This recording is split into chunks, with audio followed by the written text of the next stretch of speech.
1 2 3। जैसा कि सभी जानते हैं कि दुनिया में प्रत्येक व्यक्ति स्वस्थ रहना चाहता है, कोई अस्वस्थ रहना नहीं चाहता है।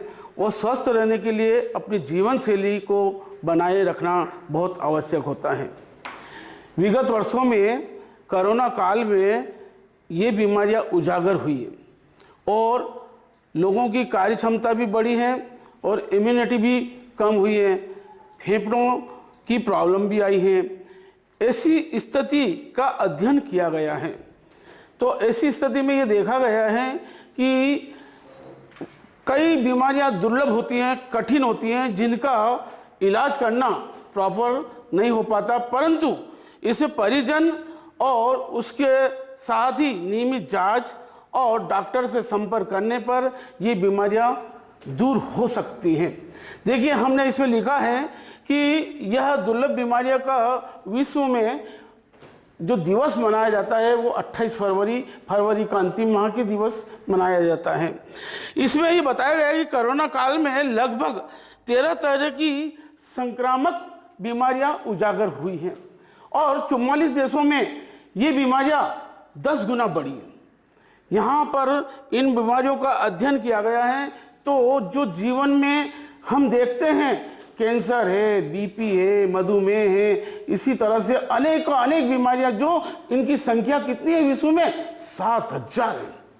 और इसमें पीड़ित व्यक्तियों की संख्या देखें तो 80 करोड़ लोग इसमें पीड़ित हैं, 80 करोड़ लोग इससे ग्रसित हैं इन बीमारियों से। तो यहाँ पर ये बीमारियां जो हैं 4 प्रकार की हैं। आनुवंशिक बीमारियां हैं, संक्रामक है और ऑटो इम्यूनेट है और पर्यावरण संबंधी बीमारियां ये विकसित हुई हैं।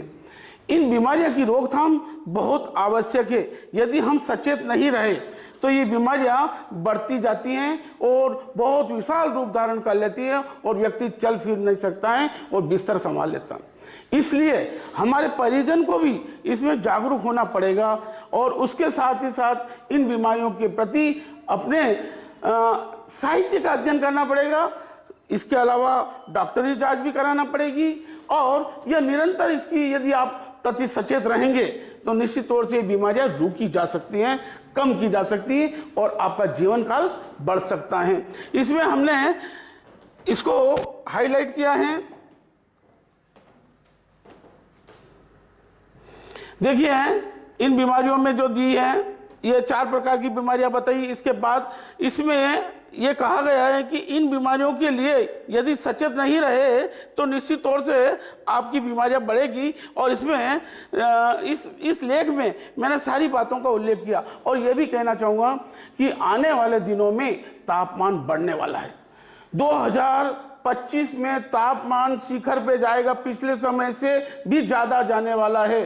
तो इसी स्थिति में हमें सचेत रहना बहुत ज़रूरी है। इसके लिए लू भी लग सकती है।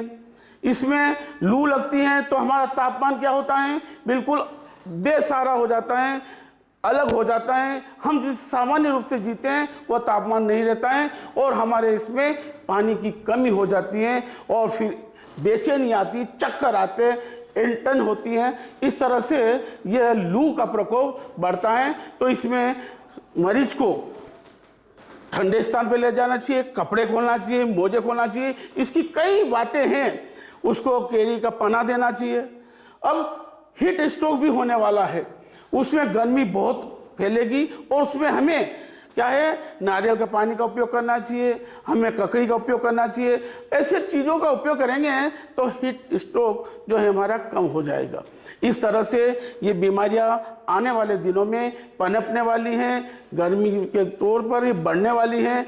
इन बीमारियों के प्रति हमें सचेत होना बहुत ज़रूरी है। इस आर्टिकल में मैंने बहुत ज़्यादा बीमारियों का जिक्र न करते हुए केवल गर्मी आ रही है उसी का जिक्र किया है और उसी के बारे में किस तरह से आप वंचित रह सकते हैं, किस तरह से आप उसको फेस कर सकते हैं, उसके बारे में मैंने इसमें अवगत कराया है।